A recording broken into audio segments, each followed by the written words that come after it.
เหลืออ่านแม่น้ำของไหลมาผ่านบ้านลาวไปสนสาดลาวทุกเผ่าแต่เหนือถึงใต้ห่วมแห้งพร้อมใจสร้างสาดินแดนอยู่ประเทศลาวเฮามากมีภูผาป่าดงทงหาบทุ่งเพียงมีข้าวในน้ำมีปลาในน้ำคู่เคียงแววเสียงเพลงเสียงขับเสียงแคนแสนอ่อนซ้อนอยู่ประเทศลาวของเฮาสมบูรณ์ทุกบ่อนสวยกันประชากรสร้างบ้านเมืองลาว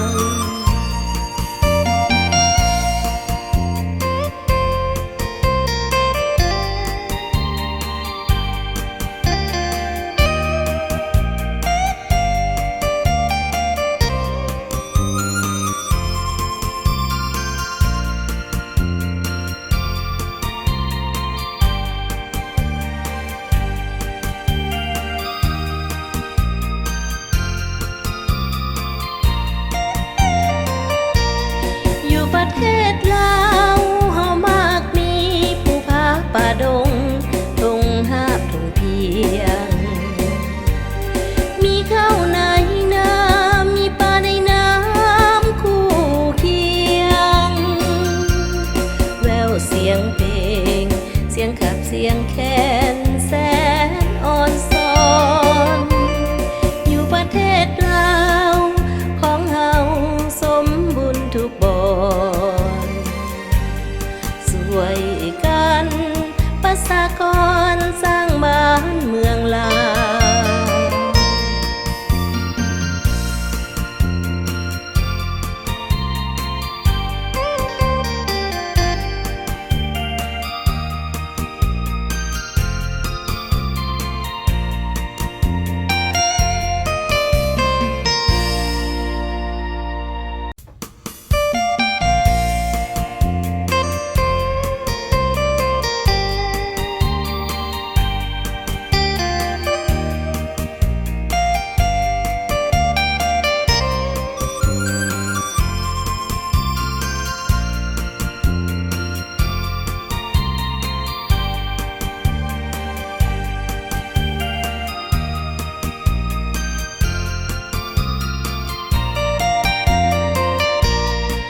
ประเท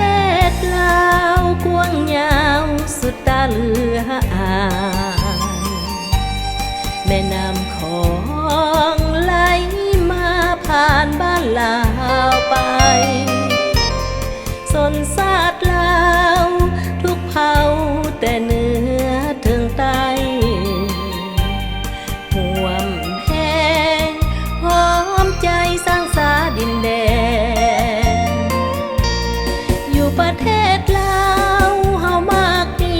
ภูผาป่าดงทงหาบทุ่งเพียงมีข้าวในน้ำมีปลาในน้ำคู่เคียงแววเสียงเพล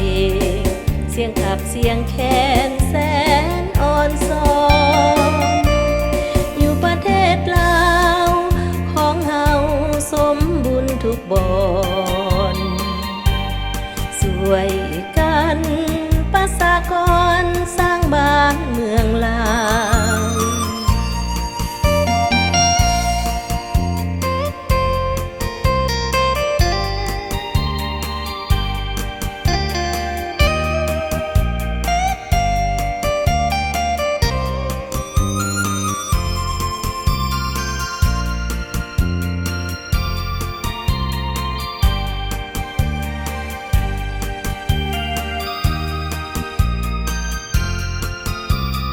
เ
ประเทศลาวกว้างยาวสุดตาเหลืออ่า